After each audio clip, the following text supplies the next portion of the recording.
Hello students, मेरा नाम है उमर शान और आप देख रहे हैं मेरा यूट्यूब चैनल। और आज मैं आपके सामने लेकर आ गया हूँ हेंकेल ट्रांसफॉर्मेशन, जो कि हमने पिछले लेक्चर में बात की थी कि डेरिवेटिव का हेंकेल ट्रांसफॉर्म क्या होता है और उसको हमने बाकायदा तौर पर ड्राइव करके देखा था।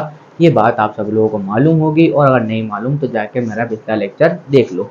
हमने जो ड्राइव किया था वो बेसिकली फर्स्ट फार्मूला था। जो हमने फर्स्ट फार्मूले को डेरिवेशन किया था वैसे ही सारे फार्मूला ड्राइव होते हैं, ज़्यादा ड्राइव करने की हमें ज़रूरत नहीं होती। लेकिन मैं आपको बताता चलूँ कि यही वाला फार्मूला जो आपके पास है, इसी के अंदर अगर आप ये वाला फार्मूला भी आपको याद रखना पड़ेगा क्योंकि ये काफ़ी ज़्यादा लंबा हो जाता है, इसलिए मैं आपको इसकी डेरिवेशन नहीं करवा रहा, लेकिन ये बहुत ज़्यादा आसान है। अब आप ये देख सकते हो जैसे ये ड्राइव हुआ बेसिकली ये भी वैसे ही ड्राइव होगा, कोई बड़ी बात नहीं है। लेकिन आपको याद रखना है कि डबल डेरिवेटिव यानी कि सेकंड ऑर्डर डेरिवेटिव, यहाँ पे ऑर्डर हेंकेल का नहीं, डिफरेंस मतलब डेरिवेटिव का ऑर्डर है, तो क्या होगा minus S square by 4 n plus 1 n minus 1 H N minus 2 and 2 times n square minus 3 n square minus 1 h n s plus n minus 1 upon n plus 1 h n plus 2 of s। और आपको मालूम है कि what is h n of s is nothing but equal to integration from 0 to infinity and x f of x and j n s x dx। तो basically H N की definition ये होती है, ये मैं आपको बार बार बताता हुआ जाता हूँ। अब आपने क्या करा, मैंने कहा आपको चाहिए था लास्ट वाले से मतलब nth डेरिवेटिव से n माइनस 1 डेरिवेटिव, मतलब एक कम चाहिए था। तो आपने कुछ नहीं करा भाई, n की जगह रिप्लेस कर दिया n माइनस 1 और आपने यहाँ पे जहां जहां n था उसकी जगह क्या रखा n माइनस 1। तो आपके पास ये फॉर्मूला निकल कर आएगा, बहुत आसानी तरीके से, इजीली तरीके से निकल कर आएगा। फिर देखो एच एन प्लस 1 निकालना है तो n की जगह n प्लस 1 पुट कर दिया, ये निकल कर आ गया, कोई मसले वाली बात नहीं थी। फिर आपने बोला मुझे हेंकेल का फर्स्ट ऑर्डर डेरिवेटिव चाहिए। हेंकेल का फर्स्ट ऑर्डर का मतलब है यहाँ पर जो बेसल फंक्शन लगेगा वो फर्स्ट ऑर्डर का लग जाएगा, ये बात याद रखने वाली है। तो H1 निकालेंगे तो फॉर्मूला ये बनेगा। और यार ये आया कहाँ से बेटा, इसको भी उठाओ और यहाँ 1 पुट कर दो, कोई मसला नहीं, मजेदार तरीके से बात हो जाएगी। और H2 मतलब n की जगह 2 रख दो, ये आ जाएगा, n की जगह 3 रख दो सिंगल डेरिवेटिव का, ये आ जाएगा। ज्यादातर आपको सिंगल डेरिवेटिव की जरूरत पड़ेगी, लेकिन एक तरह की पार्शियल डिफरेंशियल इक्वेशन होती है जिसको मैं अभी फर्दर ड्राइव करूंगा आपके सामने। और वो बेसिकली मेरे ख्याल से अगर आपको नाम लेके बताऊं, शायद आपको मालूम हो या नहीं भी मालूम हो, तो वो होती है क्या कहते हैं करंट मैग्नेटिक इक्वेशन। वो उसको ड्राइव में आपको यहाँ पे करवाऊंगा, क्योंकि उसकी डिफरेंशियल इक्वेशन को सॉल्व करने के लिए हम हेंकेल ट्रांसफॉर्मेशन का यूज करते हैं और आपको उसकी एप्लीकेशन भी फर्दर लेक्चर्स में देखने को मिल जाएंगी। अच्छा जी, ये आपको समझ में आता है। फटाफट से स्क्रीनशॉट लो, मैं पीछे हट जाता हूँ, नोट कर लो, फिर हम आगे चलते हैं फटाफट से।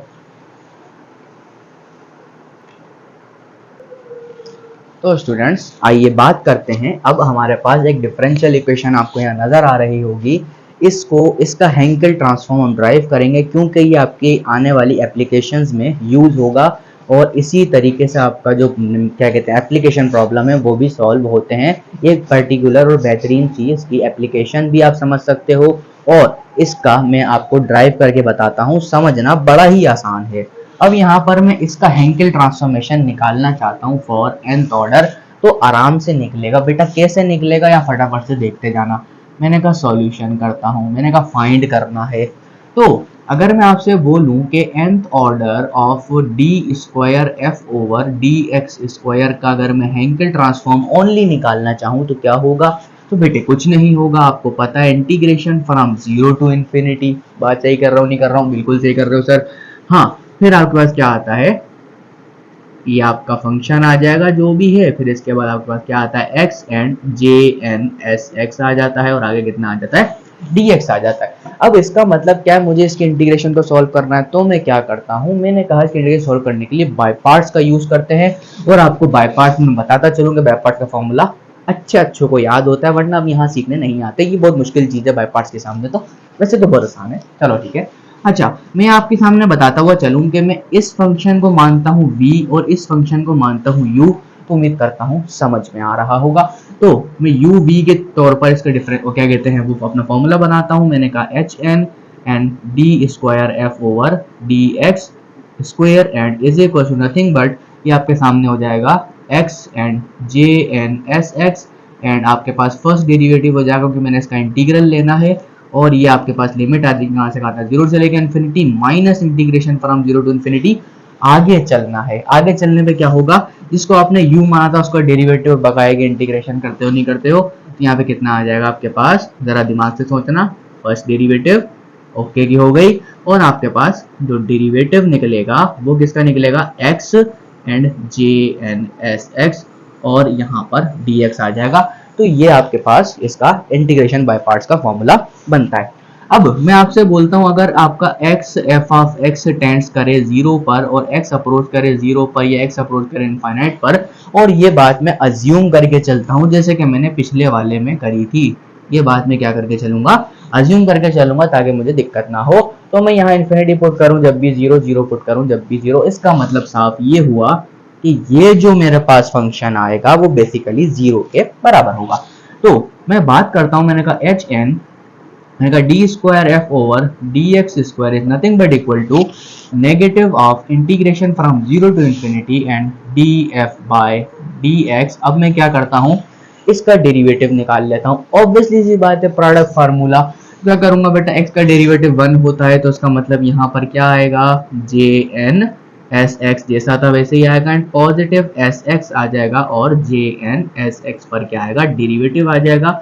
तो बेसिकली इसका डेरिवेटिव भी मैंने फाइंड कर लिया। अब इसको मल्टीप्लाई करके थोड़ा सा अलग करने की कोशिश करते हैं। मैंने कहा आपके पास जो एच एन आया, मैंने कहा D square F over D X square, और मैं क्या बोल सकता हूँ उसको, minus integration from 0 to infinity, मैंने कहा D F over D x and J N S x, D X हो जाएगा बेटे, माइनस माइनस माइनस प्लस कितना होता है बेटा, माइनस होता है, कहाँ तक, इंटीग्रेशन फ्रॉम 0 टू इंफिनिटी, आपका कितना आ जाएगा, d F over D x and s x और j N dash of S x हो जाएगा, और डी एक्स हो जाएगा। उम्मीद करता हूँ यहाँ तक समझ आ रहा होगा।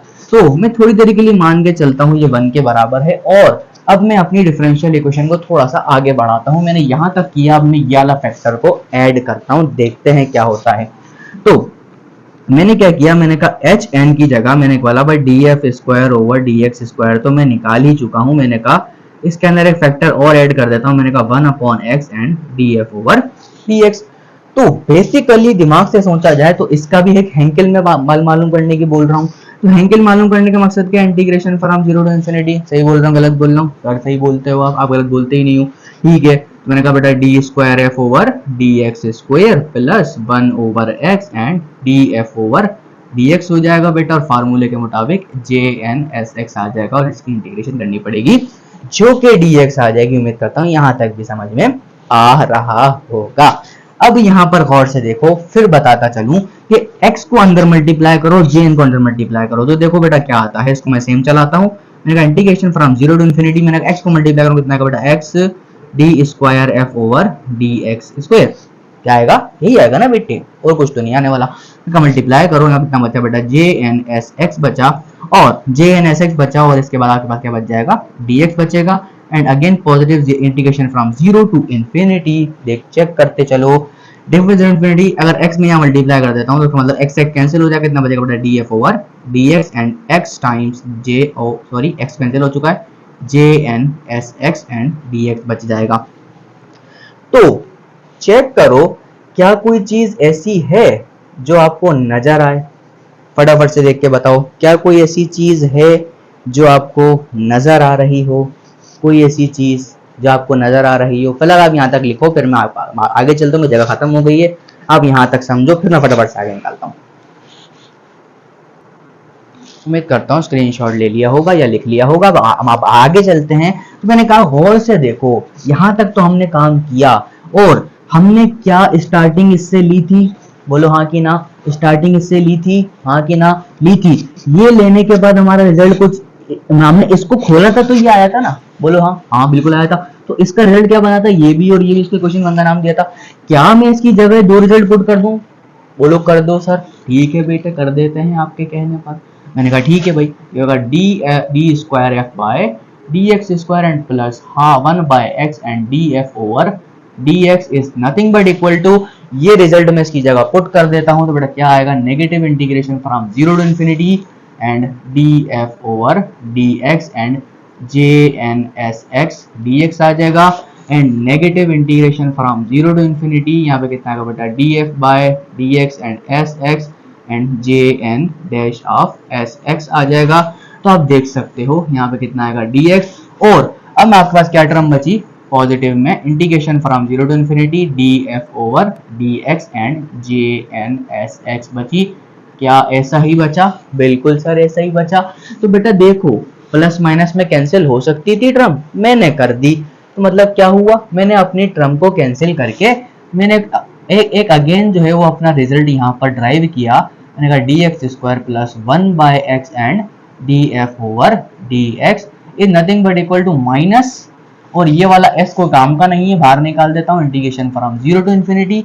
मैंने कहा भाई D F over D x and X times J N dash of S x and D X. तो मेरे पास कुछ ऐसा टर्म निकल कर आ गया। उम्मीद करता हूँ समझ आ रहा होगा, बड़ा ही आसान है, बस इंटीग्रेशन आनी चाहिए। तो यहाँ तक लिख लिया होगा, मैं मिटा देता हूँ। मैंने कहा चलो आगे बढ़ते हैं। आगे बढ़ते वक्त मैंने क्या किया, ये आपके पास एक इंटीग्रेशन का क्वेश्चन दोबारा से बन गया, इसको फिर अगेन बाय पार्ट्स लगा दो, फिर कोई मसले वाली बात नहीं होगी। तो भाई इसके अंदर मैं बाय पार्ट्स लगाता हूँ। मैंने कहा माइनस का s कोई मसला नहीं है, बाहर वाला था, बचा के रखते हैं। मैंने कहा चलो अब वही बात जैसे वहां पर मैंने किया ऐसे यहाँ करता हूँ कि इसको इंटीग्रल लेता हूँ, उसको u लेता हूँ। ठीक है बेटा, बाय पार्ट लगा रहा हूँ। तो चेक करो बेटा x J N dash of S x, और ये सिंगल डेरिवेटिव बेटा ये क्या बन जाएगा, फंक्शन बन जाएगा। मैंने कहा integration from 0 to infinity and negative integration from 0 to infinity. उम्मीद करता हूँ समझ में आ रहा होगा बेटा, सही तरीके से सही आ रहा है सर। ठीक है बेटा, अब मैं क्या करता हूँ आगे की तरफ, ये मैंने पुट कर दिया। अब आगे क्या करना होता है, क्या करना होता है, क्या करना होता है, क्या करना होता है, समझ में नहीं आ रहा सर बताओ। हाँ अब भाई लगाओ ना, डेरिवेटिव ऑफ दिस वन लो और इसका इंटीग्रल लो। उसका मतलब क्या, आपके पास फंक्शन का सेम आ जाएगा और आपके पास क्या आ जाएगा, D by D X of X times J N dash of S X. उम्मीद करता हूँ समझ में आ रहा होगा। और आप जैसे पहले मान के चले थे, जैसे कि मैं आपको बताऊं कि आपका x और fx जो है अगर वो 0 के बराबर है, जब भले x 0 हो, जब भले x इंफिनिटी हो, तो भी आपका रिजल्ट 0 होगा। तो मतलब ये रिजल्ट भी कितना हो जाएगा, 0 के बराबर हो जाएगा। बेटा गलत चीज मत समझना, ये 0 है, 0 हो जाएगा, ठीक है ना। ओ अभी ऐसा में मल्टीप्लाई कर दो, तो मतलब क्या हुआ, आपका जो एच एन आया वो D square F by D X square plus 1 by X and D F over D X आया। इसका रिजल्ट कितना आएगा बेटा, माइनस से मल्टीप्लाई कर दो, कितना आएगा बेटे, देखो माइनस एस है ना, अंदर भेजो भाई, minus s minus minus plus, obviously सी बात है सर, एस हो जाएगा यहाँ पे कितना हो जाएगा, प्लस में इंटीग्रेशन फ्रॉम 0 टू इन्फिनिटी, यहाँ पे कितना आएगा बेटा, F of X and this one and derivative of x dot j and dash of sx, और आपका ये फार्मूला बनकर आ जाता है। और मैं यहाँ पर dx लगाना भूल गया था, तो ये मैंने dx लगा दिया। तो यहाँ तक तो समझ आया, नहीं आया कि आया कि नहीं आया, आया कि नहीं आया, फटाफट समझाओ। आ गया सर, आपने समझाया, क्यों नहीं आएगा। चलो भाई यहाँ तक समझ में आता है। अब मैं आगे की तरफ बढ़ता हूँ। आगे की तरफ बढ़ने के लिए मैंने कहा क्या, आपको बेसल डिफरेंशियल इक्वेशन याद है? बोलोगे नहीं सर, बेटा बता देता हूं। मैंने कहा X square D square Y over D X square and positive sign 1 minus N square over x square and X times Y equal to 0, this is called the Bessel differential equation. इसी को solve करने के बाद आपके पास जो function आता है वो बेसिकली क्या होता है, आपका बेसल फंक्शन होता है। तो अगर मैं बोलूं कि इस चीज का सोल्यूशन अगर बेसल फंक्शन आएगा तो मतलब वो इसको सेटिस्फाई करेगा, बिल्कुल सर करेगा। इसका मतलब क्या है, y की जगह क्या पुट कर दूं बेटा, मैं J N of X put कर दूं, क्योंकि इसका फंक्शन होता है। उम्मीद करता हूं समझ आ रहा होगा। अगर नहीं पता जे एन ऑफ एक्स क्या होता है तो मैं आपको फिर से लिख के बता देता हूं भाई, कि जे एन ऑफ एक्स आपके पास क्या होता है, समेशन आपके पास होता है r is equal to 0 to infinity, obviously सी बात है। और यहाँ पे कितना आता है बेटा, -1 की power n and x upon 2 की power n plus 2r and divide by gamma n plus r plus 1। तो दिस इज कॉल्ड द मतलब the generalized condition of the Bessel function, और ये इस डिफरेंशियल इक्वेशन से निकल कर आती है। तो इसको उठा के मैं इस तरह इसके अंदर रख देता हूँ। मैंने कहा एक्स स्क्वायर, बल्कि यहाँ पे सिर्फ x होता है, x हो गया, यहाँ पे कितना है, देखो डबल डेरिवेटिव है, मैंने कहा देखो d बाय dx स्क्वायर लगा देता हूँ, इसकी जगह पुट करता हूँ। मैंने कहा J N of X and plus 1 minus N square over x square and then x times J N of X and dx, oh sorry dx नहीं आएगा, इज इक्वल टू 0। मतलब ये डिफरेंशियल इक्वेशन को क्या करेगा, सेटिस्फाइड करेगा। Wait करता हूँ यहाँ तक फिर समझ आया होगा। मैं इसको फर्दर प्रोसीड करता हूँ आगे की तरफ, जब तक आप यहाँ पर लिख लो।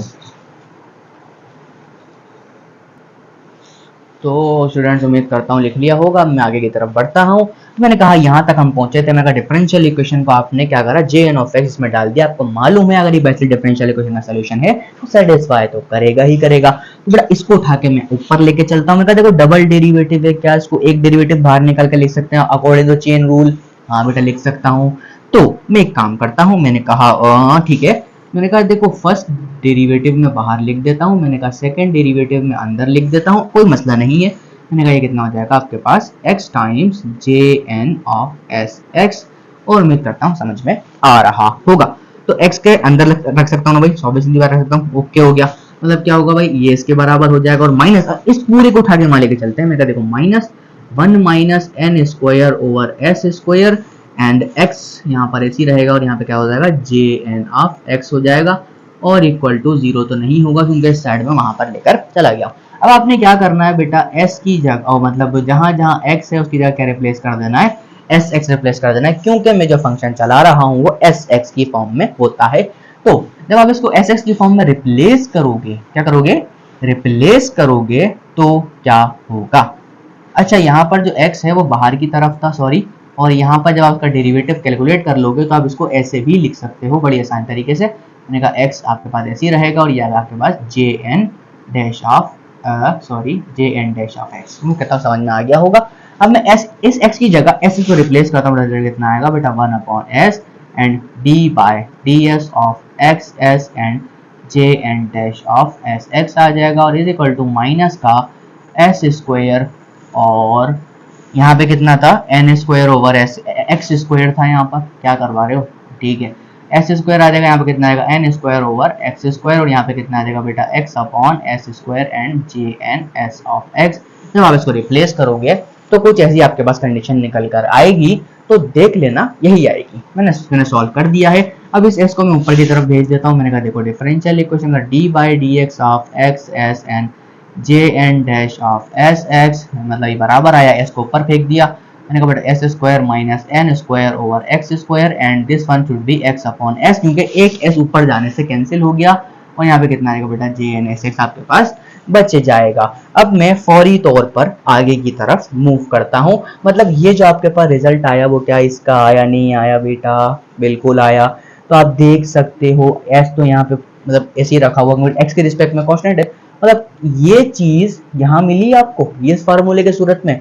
उठाओ बेटा पुट कर दो, उठाओ बेटा पुट कर दो, कोई ऐसे मसले वाली बात नहीं थी। उठाओ बेटा पुट कर दो, यहाँ पॉजिटिव साइन थी, गलती से लगा। फिर हम आगे चलते हैं। मैंने कहा उठाओ और पुट कर दो। कहाँ पुट करोगे, यहाँ से मिटा देते हैं। मतलब इस डिफरेंशियल इक्वेशन के अंदर आपने वैल्यू को पुट कर देना है और रिजल्ट आपके पास वैसे ही जैसा था चल रहा है। मैंने कहा df/dx square and positive 1/x of derivative of the function with respect to x is equals to. अब यहाँ ये उठा के जब मैं उसके अंदर पुट कर दूंगा तो क्या रिजल्ट आएगा ये देखने वाला बात है। मैंने कहा s integration from 0 to infinity minus sign के साथ आ जाएगा बेटे, और आपके पास फंक्शन था जैसे का वैसा वैसे ही रहेगा और ये डिफरेंशियल की जगह पूरा कितना आ जाएगा s square minus n square over x square and x by s and jn of sx and dx। उम्मीद करता हूँ समझ में आ रहा है। तो समझ में आ रहा है तो मैं क्या करूं, लेकिन समझना है आपको, ठीक है ना भाई। देखो अब मैं इसको अंदर मल्टीप्लिकेशन करके क्या इसको तोड़ सकता हूं कि नहीं तोड़ सकता हूं, बिल्कुल सर आप ऐसा कर सकते हो, आप तो सब कुछ कर सकते हो। मैंने कहा देखो जब मैं इसको अंदर मल्टीप्लाई करता हूं यहाँ से इधर, तो ये ब्रैकेट है, मतलब ये इससे भी होगा ये इससे भी होगा, तो मतलब क्या होगा भाई माइनस का s, और ये s जो है वो इस s से कैंसिल हो जाएगा। लिखो ना लिखो आपकी मर्जी है। इंटीग्रेशन फ्रॉम 0 टू इन्फिनिटी, ये आप ऐसा आ सकता है बेटा, फंक्शन के साथ क्या आ जाएगा बेटे, ये वाला s दूसरे से कट गया तो बेटा कितना आएगा s स्क्वायर और आपके पास कितना आ जाएगा x और jn ऑफ sx हो जाएगा। एंड अगेन मैं आपके सामने बढ़ूंगा, माइनस माइनस प्लस में आएगा, integration from 0 to infinity s again फिर कैंसिल हो जाएगा, क्या बचेगा आपके पास फंक्शन और बचेगा आपके पास n square over x square and jn sx और dx हो जाएगा। और एक x आपके पास ऊपर भी है तो यहाँ पर आपके पास सिंगल x बचेगा। तो उम्मीद करता हूँ समझ में आ रहा होगा। तो यहाँ पर हम बात करते हैं। तो मैंने कहा अब मेरी डिफरेंशियल इक्वेशन का जो पार्ट है वो सिर्फ इतना रह गया है। क्या बोलोगे बेटा इतना रह गया है, बिल्कुल सर इतना ही रह गया है। तो अब मैं काम करता हूँ इसको उठाकर और एडिशन करता हूँ अपने डिफरेंशियल इक्वेशन में। तो मैंने क्या किया, जब ये इसके बराबर था तो मैंने बोला भाई एच एन, और जब ये डिफरेंशियल इक्वेशन में मैं ऐड करूंगा, मैंने कहा D square F over D X square and positive 1 by X and D F over D x and minus N square over x square function. तो मैंने क्या क्या क्या एक minus N square F square function को add कर दिया। तो ऐड करने से क्या हुआ, बेसिकली ये बात आपको समझ में आनी चाहिए। क्या समझ में आनी चाहिए, यही तो समझ में आना चाहिए बेटा। तो जब मैं एन स्क्वायर एस स्क्वायर को ऐड करूंगा तो क्या फंक्शन के अंदर ये वाली टर्म बचेगी बेटा, बोलो हाँ, बोलो हाँ सर बचेगी, क्योंकि यही तो हेंकेल ट्रांसफॉर्म होगा इस लास्ट वाले का, होगा नहीं होगा, बिल्कुल होगा। तो मतलब क्या है, तो हुआ कुछ यूं कि माइनस का integration from zero to infinity, आपके पास जो फंक्शन था वो एस स्क्वायर के साथ था, मैंने कहा J N of S x D X हुआ। फिर मैंने कहा नीचे की टर्म में कितना था, integration from zero to infinity में वाली टर्म लिख रहा हूँ, मैंने कहा एफ ऑफ एक्स, मैंने कहा n square over x square, और यहाँ पे कितना आ गया आपके पास j N of S x आ गया और डी एक्स आ गया। और मैं जो टर्म मैंने ऐड करी है वो भी किस में आ जाएगी बेटे, इसमें आ जाएगी, नेगेटिव साइन के अंदर आ जाएगी ना, integration from zero to infinity function के साथ मैंने एक और टर्म ऐड कर दी थी N square by S square and J N S of X D X. तो बेटा इस टर्म से ये टर्म फिर कैंसिल हो गई, देख सकते होगे। तो भाई आपका जो लास्ट फंक्शन बनता है वो क्या बनता है, D F square by D X square and positive 1 over x and df by dx minus n square by x square of the function is nothing but equal to integration from 0 to infinity। और आपका function यहाँ पर किसके साथ बचा, s square में यहाँ लिख रहा हूँ और x और जे एन एस एक्स आपके पास बचता है। तो क्या बच्चों मैं इसको ऐसा लिख सकता हूँ minus S square H N of S, क्या लिख सकता हूँ, क्या लिख सकता हूँ, बिल्कुल सर आप लिख सकते हो, क्योंकि ये डेफिनेशन मैंने हेंकेल की बना दी, हेंकेल की डिफरेंशियल इक्वेशन बना दी। तो इसका मतलब क्या हुआ कि मैं अपने सॉल्यूशन तक पहुंच गया हूं। इसका मतलब क्या हुआ, इतनी बड़ी डिफरेंशियल इक्वेशन का अगर आप हेंकेल ट्रांसफॉर्मेशन निकालते हो, मैंने कहा D F by D X square plus 1 by x and df by dx and minus n square by x square of the function is equal to nothing but minus s square of h n of s। तो बेटा ये जो आपके पास result निकल कर आया वो इस डिफरेंशियल इक्वेशन का हेंकेल ट्रांसफॉर्मेशन है। तो उम्मीद करता हूँ बहुत आसान सी डेरिवेशन थी, इतनी आसान नहीं थी लेकिन समझ में आई होगी, जरूर आई होगी, मैंने समझाई कुछ इस तरीके से है, मतलब स्पीड से समझाइए तो मैं कहता समझ में आया होगा। तो मैं आपके सामने यहाँ पर मैंने लेक्चर को क्लोज करता हूँ। अगर आपको समझ आया तो लाइक करो, कमेंट करो, शेयर करो और अपने दोस्तों तक पहुँचाओ, और उनके एग्जाम में जब आए तो उनको आसानी रहे सॉल्व करने में। और मेरी वीडियोस पर लाइक करें, कमेंट करें, शेयर करें। और आपको अगर पुराने लेक्चर्स देखने हो तो लेप्लास ट्रांसफॉर्मेशन मैंने पढ़ा रखा है, न्यूमेरिकल एनालिसिस मैंने फुल कोर्स पढ़ा रखा है, प्लेलिस्ट मेरी मौजूद है। फिर स्टैटिस्टिकल डेटा आप देख सकते हैं, प्रोबेबिलिटी देख सकते हैं, वो भी आप 0 to हीरो लेवल की देख सकते हैं। फोरियर ट्रांसफॉर्मेशन मैंने पढ़ा दी है, काफ़ी सारी चीज़ें मैंने अपलोड कर दी हैं, तो आप जाके मेरे लेक्चर्स को देख सकते हो। और ऑप्टिमाइजेशन टेक्निक्स भी मैंने स्टार्ट किया हुआ है। तो उम्मीद करता हूँ हर चीज़ समझ में आ जाती होगी। तब तक के लिए अल्लाह हाफिज़, मिलते हैं आपके साथ नेक्स्ट लेक्चर में। अब हम हेंकेल ट्रांसफॉर्मेशन की कुछ एप्लीकेशन के साथ आपके साथ मुलाकात करेंगे। तब तक के लिए अल्लाह हाफिज़, बाय बाय।